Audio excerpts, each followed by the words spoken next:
வணக்கம். மேற்குறி செய்திகள். புதுவையில் மடிகணினி பெறாத மாணவர்களுக்கு அதற்குரிய தொகை அவரவர் வங்கிக் கணக்கில் செலுத்தப்படும் என முதல்வர் ரங்கசாமி தெரிவித்துள்ளார். புதுச்சேரியில் காமராஜர் பிறந்த தினத்தை முன்னிட்டு கதிர்காமம் அரசு மேல்நிலைப் பள்ளியில் நடைபெற்ற மாணவர் நாள் விழாவில் கலந்து கொண்ட முதலமைச்சர் ரங்கசாமி இவ்வாறு தெரிவித்துள்ளார்.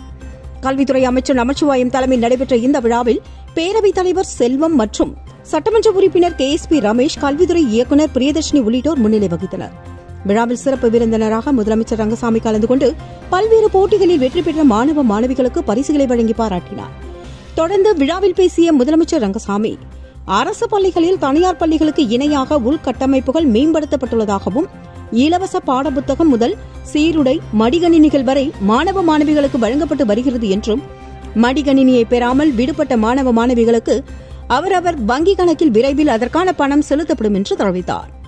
கல்விக்கண் திறந்த காமராஜர் சிறந்த நிர்வாகத்தை அளித்தார். அவரை போன்றே புதுவை அரசும் கல்வியில் கவனம் செலுத்தி வருகிறது என்றும் அப்பொழுது அவர் கூறினார். காரைக்கால் அரசு பள்ளியில் பயிலும் 8ஆம் வகுப்பு மாணவர்கள் 2 பேர் காணாமல் போன 5 மணி நேரத்தில் காரைக்கால் போலீசார் மீட்டு பெற்றோர்களிடம் ஒப்படைத்தனர். புதுச்சேரி மாநிலம் காரைக்கால் மாவட்டத்தில் அமைந்துள்ள தந்தை பெரியார் அரசு மேல்நிலைப் பள்ளியில் 8ஆம் வகுப்பு பயிலும் கார்த்திகேயன் மற்றும் சிவராஜ கோபாலன் என இருவரும் ஒரே வகுப்பில் படித்து வருகின்றனர். இந்நிலையில் நேற்று கார்த்திகேயன் பள்ளியில் தனது நண்பன் சிவராஜ கோபாலன் தன்னிடம் பேசவில்லை என்று கூறி தனது கையை அறுத்துக் கொண்டதாக கூறப்படுகிறது. இதில் அவருக்கு லேசான காயம் ஏற்பட்டது என்றும், உடனடியாக கார்த்திகேயன் பெற்றோர் மத்தியில் பள்ளி நிர்வாகம் புகார் தெரிவித்ததாகவும் கூறப்படுகிறது. இதனையடுத்து நேற்று மாலை பள்ளி விடும் வேளையில் கார்த்திகேயன் வீட்டிற்கு செல்ல பயந்து கொண்டு கார்த்திகேயன் மற்றும் சிவராஜ கோபாலன் இருவரும் வீட்டிற்கு செல்லாமல் வெளியே சென்றுள்ளனர். இந்நிலையில் நேற்று இரவு வரை வீட்டிற்கு இருவரும் வராததால் அவர்களது பெற்றோர்கள் கலக்கமடைந்து உடனடியாக காரைக்கால் நகர காவல் நிலையத்தில் புகார் அளித்தனர். இதனையடுத்து புகார் அளித்த 5 மணி நேரத்தில் பள்ளி மாணவர்களை தேடிய போலீசார் அவர்கள் நாகூரில் இருப்பது தெரியவந்ததை அடுத்து அவர்களை மீட்டு பத்திரமாக நகர காவல் நிலைய போலீசார் பெற்றோரிடம் ஒப்படைத்தனர். தையல் கலை தொழிலாளர்களுக்கு தனிநல வாரியம் அமைத்திட வேண்டும் உட்பட பல்வேறு கோரிக்கைகளை வலியுறுத்தி 100க்கும் மேற்பட்ட தையல் கலை தொழிலாளர்கள் சட்டப்பேரவை அருகே கண்டன ஆர்ப்பாட்டத்தில் ஈடுபட்டனர். புதுச்சேரி மாநில தையல் கலை தொழிலாளர்கள் சங்கம் சார்பில் கண்டன ஆர்ப்பாட்டம் சட்டப்பேரவை அருகே நடைபெற்றது. மாநில தலைவர் மணிபாலன் தலைமையில் நடைபெற்ற இந்த ஆர்ப்பாட்டத்தில் மாநில பொருளாளர் மரியான், மாநில துணைத் தலைவர்கள் முருகன், ரேவதி உள்ளிட்டோர் முன்னிலை வகித்தனர். ஆர்ப்பாட்டத்தில் தையல் கலை தொழிலாளர்களுக்கு தனிநல வாரியம் அமைக்க வேண்டும், அமைப்புசாரா நல வாரியத்திற்கு 10 கோடி ரூபாய் நிதி ஒதுக்கி செயல்படுத்திட வேண்டும், கல்வித்துறை மூலமாக மாணவ மாணவிகளுக்கு வழங்கப்படும் சீருடைகளை உடனடியாக வழங்கிட வேண்டும், தையல் கூலியை உயர்த்தி அளிக்க வேண்டும் உள்ளிட்ட பல்வேறு கோரிக்கைகளை வலியுறுத்தி 100க்கும் மேற்பட்ட தையல் கலை ஊழியர்கள் புதுச்சேரி அரசை கண்டித்து கண்டன கோஷங்களை எழுப்பினார்கள். காரைக்கால் NIT கல்லூரி அறிமுகப்படுத்தியுள்ள காரை காவலன் செயலி அறிமுகம் மற்றும் புதுச்சேரி காவல்துறையின் திறனை மேம்படுத்திடும் வகையில் NIT கல்லூரியுடன் புரிந்துணர்வு ஒப்பந்தம் புதுவையில் இன்று கையெழுத்தானது. புதுச்சேரி காவல்துறையினரின் தொழில்முறை தரம் மற்றும் திறனை மேம்படுத்திடும் முயற்சியில் புதுச்சேரி காவல்துறை காரைக்கால் NITயுடன் புரிந்துணர்வு ஒப்பந்தத்தில் கையெழுத்திடும் நிகழ்ச்சி தனியார் உணவகத்தில் நடைபெற்றது. புதுச்சேரி காவல்துறை DGP ஸ்ரீனிவாஸ் மற்றும் காரைக்கால் NIT இயக்குநர் காங்கிரேக்கர் முன்னிலையில் ஒப்பந்தம் கையெழுத்திட்டு பரிமாற்றம் செய்து கொண்டனர். இந்த ஒப்பந்தத்தின் மூலமாக வன்முறை, போக்குவரத்து மீறல்கள் மற்றும் பாலியல் துன்புறுத்தல் போன்ற எந்தவொரு குற்றங்கள் தொடர்பான புகார்களையும் ஆன்லைனில் பதிவு செய்ய உதவும் குடிமக்களை மையமாக கொண்ட ஒரு செயலியான காரை காவலன் செயலியை பயன்படுத்தி புகார் அளிக்கலாம் என்பது குறிப்பிடத்தக்கது. தவளக்குப்பம் அரசு மேல்நிலைப் பள்ளியில் திடீர் ஆய்வு மேற்கொண்ட மாவட்ட ஆட்சியர் குலோத்துங்கன், குறித்த நேரத்தில் பள்ளிக்கு வராத ஊழியர்கள் மீது நடவடிக்கை எடுக்குமாறு பள்ளி முதல்வருக்கு உத்தரவிட்டார். புதுச்சேரி மாவட்ட ஆட்சியர் குலோத்துங்கன் தவளக்குப்பம் அரசு மேல்நிலைப் பள்ளிக்கு நேரில் சென்று திடீர் ஆய்வு மேற்கொண்டார். ஆசிரியர்களின் வருகை பதிவேட்டினை பார்வையிட்ட மாவட்ட ஆட்சியர், ஆசிரியர்கள் சரியான நேரத்தில் பள்ளிக்கு வந்து வகுப்புகள் எடுக்கிறார்களா என்பதை ஆய்வு மேற்கொண்டார். மேலும் குறித்த நேரத்தில் பள்ளிக்கு வராத ஊழியர்கள் மீது நடவடிக்கை எடுக்குமாறு பள்ளியின் முதல்வருக்கு அப்பொழுது அவர் உத்தரவிட்டார். அதனை அடுத்து வகுப்பறைக்கு சென்ற மாணவ மாணவிகளிடம் உரையாடிய மாவட்ட ஆட்சியர், ஏதேனும் குறைகள் இருப்பினும் நேரடியாக தெரிவிக்கலாம் என்றார்.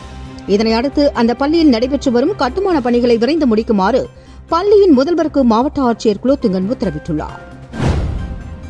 புதுச்சேரி முத்தியால்பேட்டை முத்துமாரியம்மன் கோவில் ஆடி திருவிழாவை முன்னிட்டு அம்மன் கஜலட்சுமி அலங்காரத்தில் எழுந்தருளி திருவீதி உலாவில் பக்தர்களுக்கு காட்சி அளித்தார். புதுச்சேரி முத்தியால்பேட்டை பகுதியில் அமைந்துள்ளது ஸ்ரீ முத்துமாரியம்மன் முத்தைய சுவாமி தேவஸ்தானம். இந்த தேவஸ்தானத்தில் எழுந்தருளியுள்ள ஸ்ரீ முத்துமாரியம்மனுக்கு ஆடி திருவிழா 15ஆம் தேதி காலை அம்மனுக்கு அபிஷேக சிறப்பு பூஜைகளுடன் துவங்கியது. ஆடி திருவிழாவை ஒட்டி தினந்தோறும் இரவு அம்மன் பல்வேறு அலங்காரங்களில் எழுந்தருளி திருவீதி உலா சென்று பக்தர்களுக்கு காட்சியளிக்க உள்ளார். அதன் ஒரு பகுதியாக நேற்று இரவு கஜலட்சுமி அலங்காரத்தில் எழுந்தருளிய அம்மனுக்கு சோடச தீபாராதனைகள் காட்டப்பட்டு திருக்கோவிலில் உட்புறப்பாடு நடத்தப்பட்டு மின் விளக்குகளால் அலங்கரிக்கப்பட்ட வாகனத்தில் வைத்து திருவீதி உலா நடைபெற்றது. ஆடி திருவிழாவை ஒட்டி நடைபெற்ற திருவீதி விழாவில் பக்தர்கள் பலர் கலந்து கொண்டு அம்மனை வழிபட்டனர்.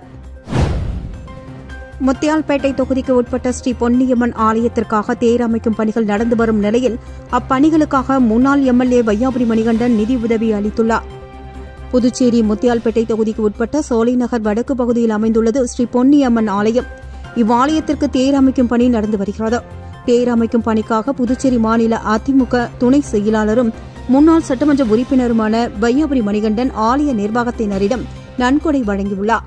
இந்த நிகழ்வில் ஊர் பஞ்சாயத்தார் பச்சையப்பன், பாஸ்கர், முருகன், மாரியப்பன், மோகன், அதிமுக நிர்வாகிகள் பழனிசாமி, கஜேந்திரன், செல்வம், முரளி, வேலு, ஆறுமுகம், பாலு, ராஜேஷ், பிரபு மற்றும் பலர் கலந்து கொண்டு சிறப்பித்தனர். ஓய்வு பெற்ற அங்கன்வாடி பணியாளர்களின் கோரிக்கைகளை நிறைவேற்றாத புதுச்சேரி அரசை கண்டித்து வருகின்ற 25ஆம் தேதி சட்டமன்ற முற்றுகை போராட்டம் நடத்தப்போவதாக அங்கன்வாடி பணியாளர்கள் நலசங்கத்தினர் அறிவித்துள்ளனர். இது தொடர்பாக செய்தியாளர்களை சந்தித்த புதுச்சேரி ஓய்வு பெற்ற அங்கன்வாடி பணியாளர் நலசங்க தலைவர் மண்ணாங்கட்டி கூறும்பொழுது, ஓய்வு பெற்ற அங்கன்வாடி பணியாளர்களுக்கு சட்டப்படி கிடைக்க வேண்டிய பணிக்கொடை மற்றும் 6வது ஊதியக்குழு பரிந்துரைப்படி அங்கன்வாடி ஊழியர்களுக்கு வழங்கப்பட வேண்டிய 50% ஊதிய நிலுவைத் தொகை உட்பட பல்வேறு கோரிக்கைகள் நிறைவேற்றப்படாமல் உள்ளது என்றும், குறிப்பாக ஊதிய நிலுவை கோரிக்கை சுமார் 14 ஆண்டுகள் கடந்தும் வழங்கப்படாமல் உள்ளது என்று குற்றம் சாட்டியுள்ளார். மேற்கண்ட இந்த கோரிக்கைகளை வலியுறுத்தி கடந்த 3 ஆண்டுகளுக்கு மேலாக தொடர்ச்சியாக போராடி வருவதாக குறிப்பிட்ட அவர், இந்த கோரிக்கைகளை வலியுறுத்தி அரசின் கவனத்தை ஈர்த்திடும் வகையில் நடைபெற்ற போராட்டங்களுக்கு பிறகு கூட அரசு கண்டுகொள்ளவில்லை என்றும், எனவே புதுச்சேரி அரசை கண்டித்து அங்கன்வாடி பணியாளர்களின் கோரிக்கைகளை உடனடியாக நிறைவேற்றிட வலியுறுத்தி வருகின்ற 25ஆம் தேதி சட்டமன்றம் முற்றுகை போராட்டம் நடத்தப்போவதாக தெரிவித்தார். சட்டத்துறை சார்பு செயலர் ஜானஸ் ராபியை பதவி நீக்கம் செய்திட வலியுறுத்தி தலைமை செயலகத்தை முற்றுகையிடும் போராட்டம் நடைபெறவுள்ளதாக பொதுநல அமைப்புகளின் கலந்தாய்வு கூட்டத்தில் தீர்மானம் நிறைவேற்றப்பட்டுள்ளது. மக்கள் உரிமை கூட்டமைப்பு சார்பில் பொதுநல அமைப்புகளின் நிர்வாகிகள் ஆலோசனைக் கூட்டம் திராவிடர் விடுதலைக் கழக அலுவலகத்தில் நடைபெற்றது. மக்கள் உரிமை கூட்டமைப்பு செயலாளர் சுகுமாரன் தலைமையில் நடந்த இந்த கூட்டத்தில் திராவிடர் விடுதலைக் கழக தலைவர் லோக ஐயப்பன், தமிழர்களும் அழகர், மாணவர் கூட்டமைப்பு சாமிநாதன், தமிழக வாழ்வுரிமை கட்சி ஸ்ரீதர் உட்பட பல்வேறு அரசியல் மற்றும் பொதுநல அமைப்புகளை சார்ந்த நிர்வாகிகள் 50க்கும் மேற்பட்டோர் கலந்து கொண்டனர். இக்கூட்டத்தில் லஞ்ச ஒழிப்புத்துறை விசாரணைக்கு ஒத்துழைப்பு அளிக்காமல் அதிகாரிகளை மிரட்டி வரும் சட்டத்துறை சார்பு செயலர் ஜனாஸ் ராபியை பதவி நீக்கம் செய்திட வலியுறுத்தி தலைமை செயலகத்தை வருகின்ற 25ஆம் தேதி முற்றுகையிடும் போராட்டம் நடத்தப்படும் உட்பட பல்வேறு தீர்மானங்கள் நிறைவேற்றப்பட்டது. பங்கு சந்தையில் முதலீடு செய்து பணம் சம்பாதிக்கலாம் என கூறியதை நம்பி புதுவையில் 6 பேர் சுமார் 52.20 லட்சத்தை மோசடி கும்பலிடம் இழந்துள்ளனர். புதுச்சேரி முத்தியால்பேட்டை பகுதியைச் சேர்ந்த பிரியங்கா என்பவருக்கு வாட்ஸ்அப்பில் மர்ம நபர் ஒருவர் தொடர்பு கொண்டு பங்குச்சந்தையில் அதிக பணம் சம்பாதிக்கலாம் என்று கூறியுள்ளார். இதனை நம்பிய பிரியங்கா 27 லட்சத்தை முதலீடு செய்து மோசடி கும்பலிடம் ஏமாந்துள்ளார். இதேபோல் முதலியார்பேட்டை பகுதியைச் சேர்ந்த பாலாஜி என்பவர் 4.95 லட்சம் மற்றும் கோனேரிக்குப்பம் பகுதியைச் சேர்ந்த ரவிசர்மா என்பவர் 1.30 லட்சத்தை மோசடி கும்பலிடம் ஏமாந்துள்ளனர். மேலும் கோனேரிக்குப்பம் பகுதியைச் சேர்ந்த ரவிசர்மா என்பவர் 1.30 லட்சம், மேலும் காலாப்பாட்டு பகுதியைச் சேர்ந்த பிதுபூசன் தாஸ் 14 லட்சம் ரூபாயையும், குருமாம்பேட்டை பகுதியைச் சேர்ந்த உதித் ராஜ்சிங் 1.32 லட்சம் ரூபாயையும், நெல்லித்தோப்பு பகுதியைச் சேர்ந்த ராகுல் கிருஷ்ணன் 3.63 லட்சம் ரூபாய் என பல்வேறு இணையவழி மோசடிகளில் பணத்தை இழந்துள்ளனர். இதுகுறித்து பாதிக்கப்பட்டவர்கள் தனித்தனியாக புதுச்சேரி சைபர் கிரைம் காவல் நிலையத்தில் புகார் அளித்துள்ளனர். அதன் பேரில் போலீசார் வழக்கு பதிந்து விசாரணை நடத்தி வருகின்றனர். ஏனாமில் நகராட்சி ஊழியர்களை வீடியோ எடுத்து அவதூறு செய்தி வெளியிடுவேன் என மிரட்டுவதாக சத்யநாராயணா என்பவர் மீது நகராட்சி ஊழியர்கள் காவல்துறை கண்காணிப்பாளரை சந்தித்து புகார் மனு ஒன்றை அளித்துள்ளனர். புதுச்சேரி பிராந்தியமான ஏனாமில் மண்டபக்கா சத்யநாராயணன் என்பவர் அரசு ஊழியர்களை வீடியோ எடுத்தும் ஆர்டிஐ போட்டும் மிரட்டுவதாக தொடர்ந்து புகார்கள் கூறப்பட்டு வருகிறது. இந்நிலையில் ஏனம் நகராட்சியில் பணிபுரியும் ஊழியர்கள் 30க்கும் மேற்பட்டோர் காவல்துறை கண்காணிப்பாளர் மற்றும் ஏனம் நிர்வாகி ஆகியோரிடம் சத்யநாராயணா மீது புகார் அளித்துள்ளனர். மனுவை பெற்றுக்கொண்ட எஸ்பி உரிய நடவடிக்கை எடுப்பதாக உறுதியளித்துள்ளார். Puduvai rotary club of Pondicherry galaxy 2024-25 office bearers installation ceremony நிகழ்வு புதுச்சேரி ஆனந்தாயின் ஹோட்டலில் சிறப்பாக நடைபெற்றது. இந்த நிகழ்ச்சியில் இந்த ஆண்டின் தலைவராக ரொட்டேரியன் முரளி, சங்க செயலாளராக ரொட்டேரியன் தினகரன், பொருளாளராக ரொட்டேரியன் பாலாஜி அவர்கள், மேலும் இதர பொறுப்பாளர்கள் பொறுப்பேற்றுக் கொண்டனர். சிறப்பு விருந்தினர்களாக ஆளுநர் ரொட்டேரியன் பாஸ்கரன் மற்றும் மாவட்ட உதவியாளர் ரொட்டேரியன் செந்தில் நாராயணன், முன்னாள் மாவட்ட ஆளுநர் Rotarian Joseph Sureshkumar, zone secretary Rotarian Kirubakaran மற்றும் இதர உதவி ஆளுநர்கள், மாவட்ட பொறுப்பாளர்கள், மண்டல பொறுப்பாளர்கள், மற்ற ரோட்டரி சங்கத்தை சேர்ந்த வருகை தந்த தலைவர்கள், செயலாளர்கள் என பலரும் கலந்து கொண்டு சிறப்பித்தனர். விழாவிற்கான ஏற்பாட்டினை பாண்டிச்சேரி கேலக்ஸி சங்க உறுப்பினர்கள் செய்திருந்தனர். கலிதத்தால்குப்பம் கருணாநிதி அரசு மேல்நிலைப் பள்ளியில் பொதுப்பணித்துறையின் சார்பில் ரூபாய் 66.89 லட்சம் செலவில் புனரமைப்பு மற்றும் மேம்படுத்தும் பணியை அங்காளன் எம்எல்ஏ கலந்து கொண்டு துவக்கி வைத்தார். புதுச்சேரி அரசு சிறப்பு கூறு நிதியின் மூலமாக திருப்புவனை தொகுதிக்கு உட்பட்ட கலிதத்தால்குப்பம் அரசு மேல்நிலைப் பள்ளியில் சேதமடைந்த மிகவும் பழமையான வகுப்பறை கட்டிடங்கள் பொதுப்பணித்துறையின் மூலமாக 66,89,000 ரூபாய் செலவில் புனரமைப்பு மற்றும் மேம்படுத்தும் பணிகள் மேற்கொள்ளப்பட உள்ளது. இதற்கான பூமி பூஜை விழா இன்று பள்ளி வளாகத்தில் நடைபெற்றது. இதில் சட்டமன்ற உறுப்பினர் அங்காளன் தலைமை தாங்கி பூமி பூஜை செய்து பணிகளை துவக்கி வைத்தார். இந்த நிகழ்வில் பொதுப்பணித்துறை அதிகாரிகள், பள்ளி தலைமை ஆசிரியர் மற்றும் ஆசிரியர்கள், எம்எல்ஏவின் ஆதரவாளர்கள் உட்பட பலர் கலந்து கொண்டு சிறப்பித்தனர். உசுடு சட்டமன்ற தொகுதிக்கு உட்பட்ட பல்வேறு இடங்களில் மகாத்மா காந்தி தேசிய ஊரக வேலை உறுதி திட்டத்தின் மூலம் 100 நாள் பணிக்கான வேலையை அமைச்சர் சாய்ஜே சரவணகுமார் துவக்கி வைத்தார். புதுச்சேரி மாநிலம் உசுடு சட்டமன்ற தொகுதிக்கு உட்பட்ட பகுதிகளில் ஊரக வளர்ச்சித்துறை மூலமாக 100 நாள் வேலை பணிக்கான பூஜை பிள்ளையார்குப்பம், பொறையூர், அகரம் மற்றும் குருமாம்பேட், சுல்தான்பேட் மற்றும் தொண்டமாநத்தம் ஆகிய பகுதிகளில் இன்று நடைபெற்றது. இதில் ஊரக வளர்ச்சித்துறை அமைச்சர் சாய்ஜே சரவணகுமார் கலந்து கொண்டு விழாவிற்கு தலைமை தாங்கி பூமி பூஜை செய்து பணிகளை துவக்கி வைத்தார். இதில் பிள்ளையார்குப்பம் வெள்ளேரி வடமேற்கு பகுதி ஆழ்படுத்துதல் மற்றும் தொண்டமாநத்தம் வெள்ளேரி தென்கிழக்கு பகுதியை ஆழ்படுத்துதல், சேந்தநத்தம் ஐயனார் கோவிலில் இருந்து சுடுகாடு வரை உள்ள சங்கராபரணி ஆற்றை பலப்படுத்துதல் மற்றும் குருமாம்பேட் ஓடையை தூர்வாறுதல், கொண்டை வாய்க்கால் ஆழ்படுத்துதல் என மொத்தம் ரூபாய் 1,25,96,000 மதிப்பீட்டிலான பூமி பூஜையினை அமைச்சர் சாய்ஜே சரவணகுமார் இன்று துவக்கி வைத்தார். இந்த நிகழ்வில் தொகுதி பாஜக நிர்வாகிகள் உட்பட அப்பகுதி மக்கள் திரளானோர் பங்கு பெற்றனர்.